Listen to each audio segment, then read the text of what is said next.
ஆனிஸ்டியூஸ் எல்லாருக்கும் வணக்கம். நான் தான் உங்கள் வெனி பேசுகிறேன். இந்த வீடியோவில் நம்ம எங்கே வந்திருக்கோம் பார்த்தீங்கன்னா ஏர்வாடி தர்காவுக்கு தான் வந்திருக்கோம். என் கூட வந்து பார்த்தீங்கன்னா ஆஷிக் இருக்கான், ஆஷிக். அண்ட் என் கூட இன்னொரு பார்த்தீங்கன்னா நம்ம அஸ்லாம் இருக்கான். இவங்க அஸ்லாம் ஆஷிக்கு தான் நமக்கு வந்து பார்த்தீங்கன்னா இந்த தர்கா பற்றி சொல்ல போகிறாங்க, சுற்றி காட்ட போகிறாங்க. அந்த தர்காவுக்குள்ளே நம்ம போவோம்.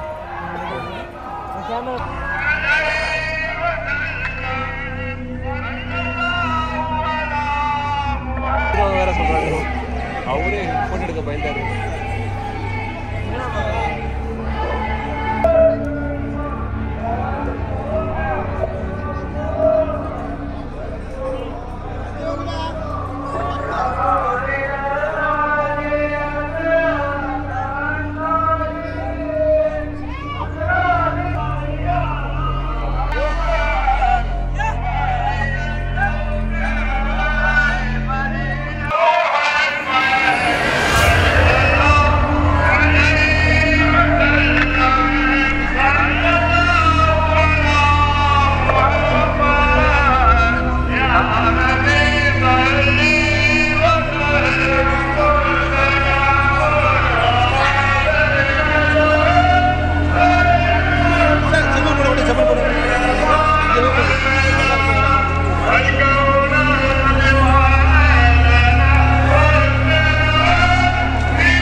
ஆனிஸ்டியூஸ் எல்லாருக்கும் வணக்கம். நான் தான் உங்கள் பெனி பேசுகிறேன். இன்றைக்கி காலையில் வந்து பார்த்தீங்கன்னா நம்ம எங்கே வந்திருக்கோம் பார்த்தீங்கன்னா ஏர்வாடி தர்காவுக்கு தான் வந்திருக்கோம். என்னடா பெனி நேற்று நைட்டே போனீங்கடா ஏர்வாடி தர்காவுக்கு, என்னாச்சு திருப்பி காலில் வந்திருக்கா அப்படின்னு கேட்டிங்கன்னா, ஆமாங்க நேற்று நைட்டு கொஞ்சம் ஒரு சம்பவம் ஆகிடுச்சு. என் கேமராமேன் என்ன பண்ணிட்டான், ஒரு சில பிரச்சனைகளை கோத்து விட பார்த்தா என்னை செருப்படி வாங்க வச்சுருப்போம். பட் இருந்தாலும் என்னென்னா பெர்மிஷன் வந்து நம்ம வந்து இது பண்ணலை, ஃபோட்டோ எடுத்து வீடியோ எடுத்தது ஒரு சில பேர் எடுக்க வேணாம் சொன்னாங்க. ஏன்னா அவங்களோட மத நம்பிக்கையை நம்ம வந்து கஷ்டப்படுத்தக்கூடாது, அவங்கள நம்ம டிஸ்டர்ப் பண்ணக்கூடாது. அதை மதித்து நாங்கள் நேற்று நைட்டே வந்து நாங்கள் எதுவுமே எடுக்கலை. அண்ட் ப்ராப்பராக எடுக்கலாம்னு சொல்லிட்டு என்ன பண்ணோம், இந்த தர்காவோட அஃபிஷியல்ஸில் அவங்களோட மீட் பண்ணி இந்த மாதிரி வீடியோ எடுக்கலாம் அப்படின்னு சொல்லிட்டு எடுக்கணும் அப்படின்னு சொல்லி நான் கேட்டேன். பெர்மிஷன் கேட்டப்போ அவங்க நாளைக்கு காலையில் வாங்க, நாங்கள் வந்து உங்களுக்கு ஒரு பர்சன் அரேஞ்ச் பண்ணி தரோம் அப்படின்னு சொன்னாங்க. அதே மாதிரி அவர் அரேஞ்ச் பண்ணி தந்துங்க. ஒரு மீட் பண்ணுறதுக்காக தான் இன்றைக்கி வந்திருக்கோம். காலையில் வீடியோ வந்து பிளாக் வந்து ஸ்டார்ட் பண்ணியிருக்கோம். இன்றைக்கி என் கூட வீடியோவில் வந்து யார் இருக்கான் பார்த்தீங்கன்னா, என் கூட யார் இருக்கான்னா ஆஷிக் அண்ட் அஸ்லாம் இருக்கான். இவங்க 2 பேர் தான் இருக்கும். இப்போ நாங்கள் வெயிட் பண்ணிட்டுருக்கோம். அந்த பர்சன் வந்து வீட்டுக்கு போயிட்டு வரேன்னு சொல்லியிருக்காரு. ஆல்ரெடி எங்களுக்கு 5 மணிக்கெலாம் தொழுகி வந்துட்டு அவர் போயிட்டார். திருப்பி அவருக்காக வெயிட் பண்ணிட்டுருக்கோம். வந்த உடனே அவர்கிட்ட பேசிட்டு நம்மளோட இதெல்லாம் வந்து தர்கா சுற்றி பார்த்து போகலாம்.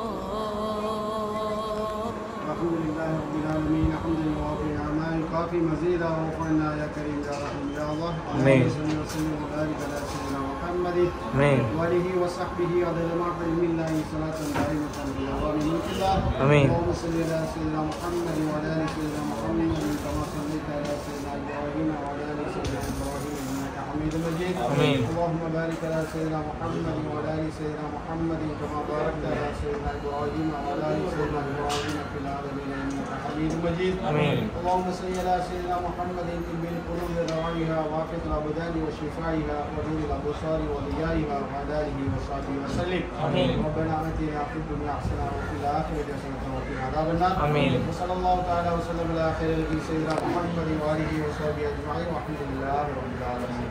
صلى الله عليه وسلم. صلى الله على محمد يا رب صل وسلم.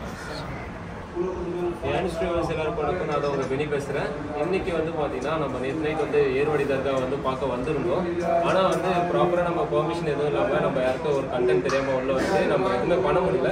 இன்னைக்கு வந்து பாத்தீங்கன்னா நம்ம தர்கால வந்து பாத்தீங்கன்னா நமக்கு தெரிஞ்ச அண்ணா மூலியமா இங்க நமக்கு இந்த தர்கா பத்தி சொல்றதுக்காக நம்ம கூட கோயிலோட தர்கா நிர்வாகிகள் இருக்காங்க. அவங்க கூட நம்ம வந்து பேசுவோம். உங்க பேர் என்ன? எங்கள் பேர் வந்து முர்சல் இப்ராஹிம் அலி. வந்து நல்ல இப்ராஹிம் பாதுஷாவுடைய பேரப்பிள்ளைய ப்ளஸ் நம்ம கமிட்டியை சார்ந்தாங்க. இப்போ நீங்கள் வந்து ஏர்வாடி பற்றி என்ன தெரியும்? ஏர்வாடி முதல்ல இது வந்து ஃபேமஸாக இருக்குது. இந்த ராம்நாத் தான் ஏர்வாடி தர்கா ஒரு டூரிஸ்ட் ஸ்பாட்டாக இருக்குது, ஒரு புனித ஸ்தலமாக இருக்குது.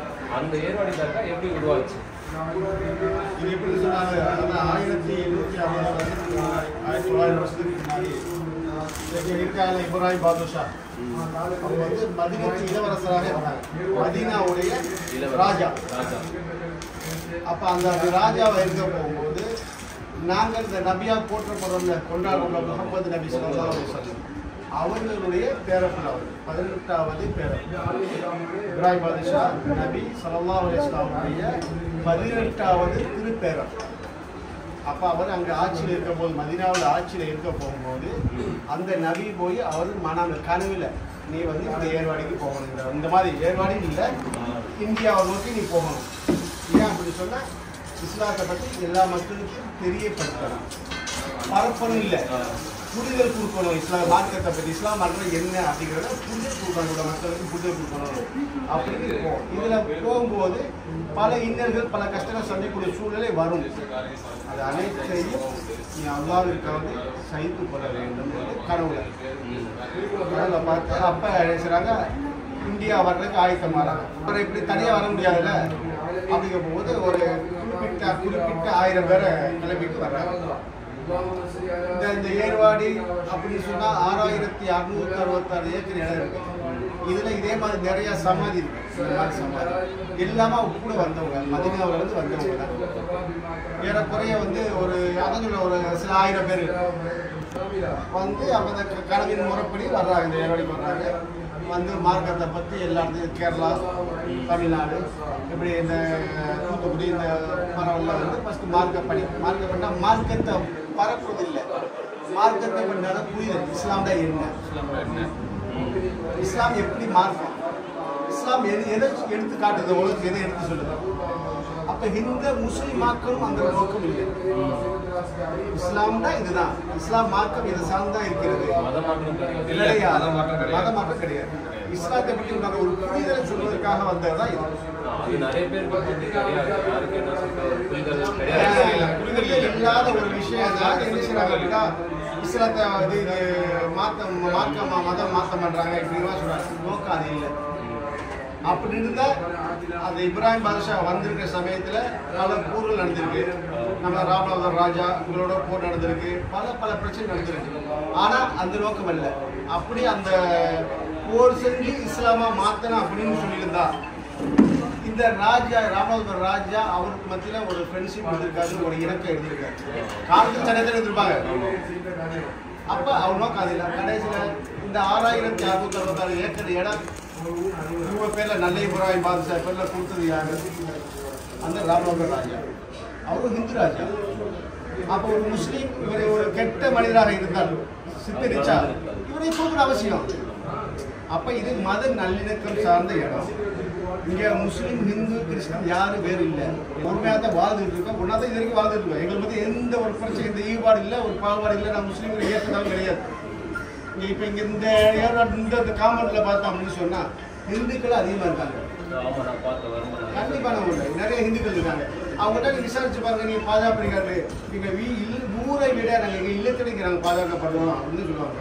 ஏன் அப்படின்னு சொன்னா அவங்களுக்கு உண்டான நாங்கள் சாப்பாடு எதுவுமே டெய்லி ரெடி பண்ணி கொடுத்துட்ருக்கோம், அவங்களுக்கு தங்க இடம் கொடுத்துருக்கோம், எல்லாமே இடமே நம்ம ரெடி பண்ணி கொடுத்துட்டு அவங்களை தங்க வச்சு நம்ம பாதுகாத்துருக்கோம்.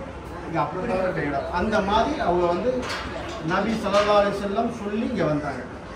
வந்து குறிப்பிட்ட காலங்கள் பேச்சுவார்த்தையில் போயிட்டு இருந்துச்சு. இந்த ராம்நாத் ராஜா ஏர்வாடி இப்ராஹிம் பாஷா மத்தியில் பல பிரச்சனை சண்டைகள் வந்துச்சு, போர் நடந்துச்சு.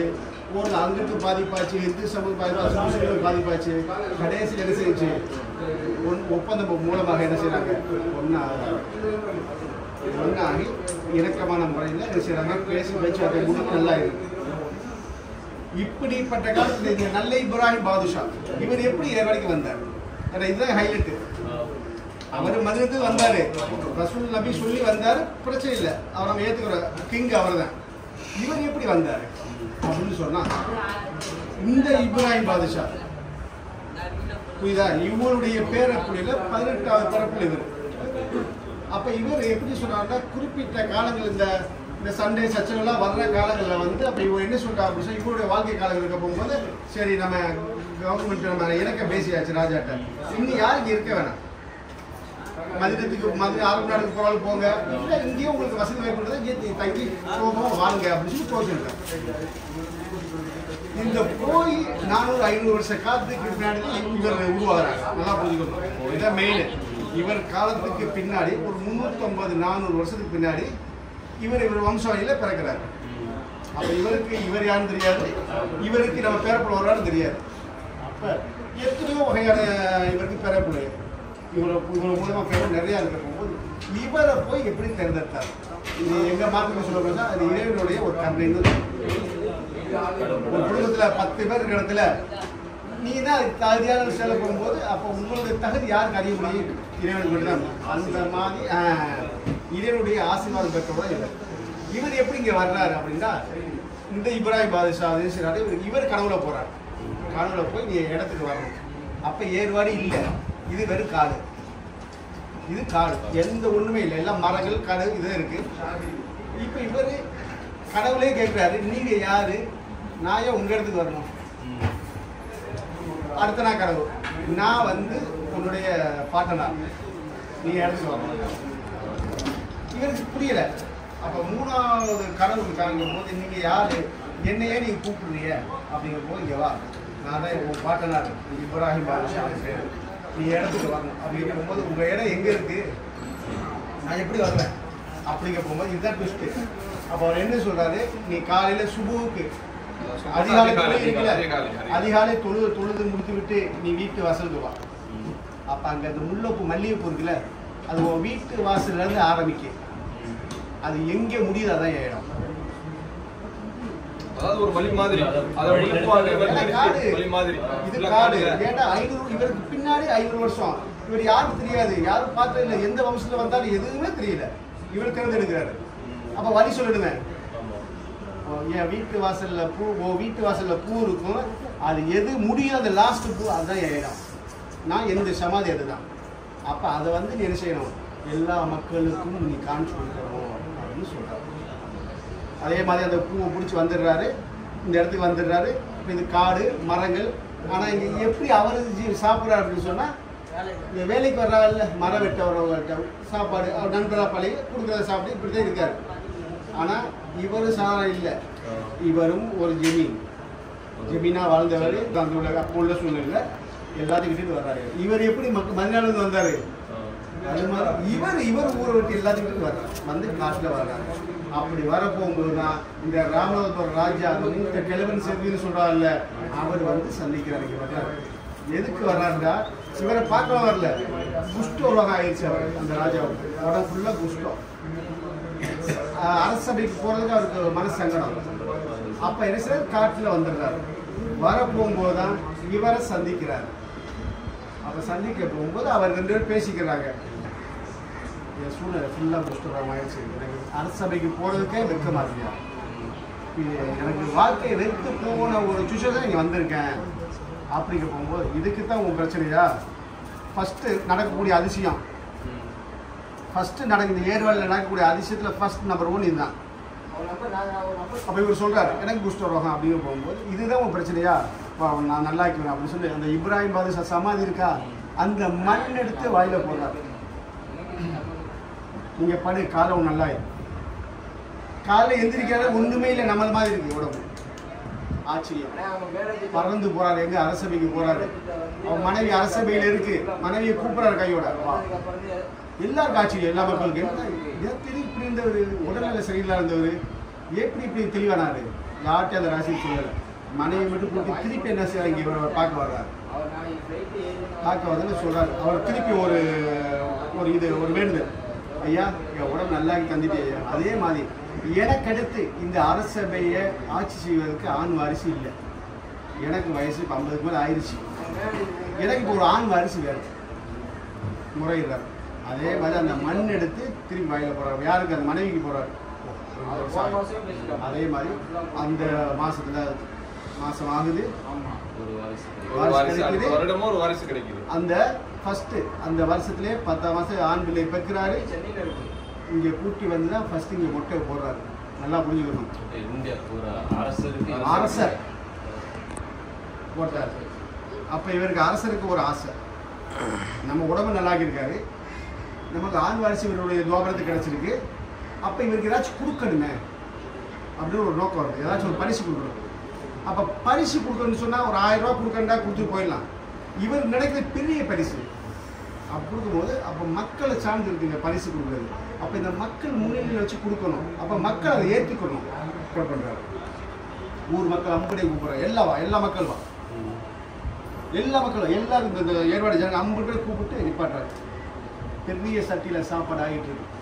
எல்லாரும் விருந்து அந்த சட்டி சாப்பாடு ஆகிட்டு இருக்குல்ல, அந்த சமயத்துல இவர் மனசு நினைக்கிறாரு, யாரு? அந்த ராஜா. இந்த சட்டி 2ஆ புழக்கணும். நல்லா புரிஞ்சுக்கங்க, 2ஆ புழக்கணும். சாப்பாடு கீழே கொட்டக்கூடாது, திருப்பி ஒட்டிக்கணும் சட்டி அப்படின்னு அவர் மைண்ட்ல யோசிக்கிறாரு. இந்த நெல்லை பிராயம் நிற்கிறார் அங்கே. அந்த சட்டி புழக்குது, சாப்பாடு கொட்டலை, திருப்பி ஒட்டுது. மக்கள்லாம் ஆச்சரியம். என்ன எப்படி ஆச்சரியம்? அப்பதான் அந்த ராஜா சொல்றாரு, எல்லா மகிமை வருதான் ஒரு நாளாக கிடைச்சிடுறாங்க. அப்பதான் அந்த இதை சொல்லிட்டாங்க,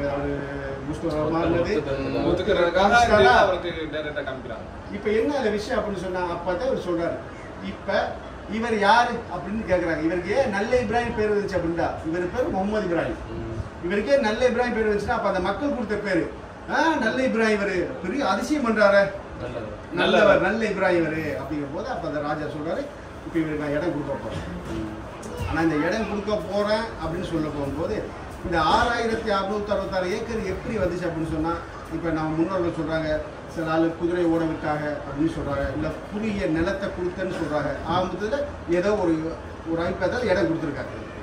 ஆனா அது எது உறுதிதான் அப்படிங்கிறது நமக்கு தீர்மானிக்க முடியல. அது குதிரை ஓடிச்சா இல்ல குறிப்பிட்ட இத்தனை கண்ணு கெட்டாலும் கொடுத்தாரா, ஸோ அதில் கொஞ்சம் இருக்கு. ஒவ்வொரு நாளும் ஒரு கதை சொல்றாங்க. ஆரம்பத்தில் அவர் அந்த 6666 ஏக்கர் கொடுத்தாருக்கு செம்பு பட்டயம் எழுதி கொடுத்துருக்காரு ராஜா. அது இன்னும் கமிட்டியில் இருக்கு.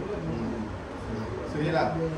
இப்படிதான் ஒரு அப்ப இந்த நல்ல இப்ராஹிம் பாதுஷாங்கிற வந்து இந்த இப்ராஹிம் பாதுஷாவை வந்து இந்த உலகத்துக்கு காமிச்சிருந்த ஃபர்ஸ்ட் மாமனிதர், மேன்மையானவர், கண்ணியத்துக்குரியவர். அதோட தான் என்ன செஞ்சு இந்த இப்ராஹிம் பாதுஷா வந்து இங்க வந்து இருக்கு.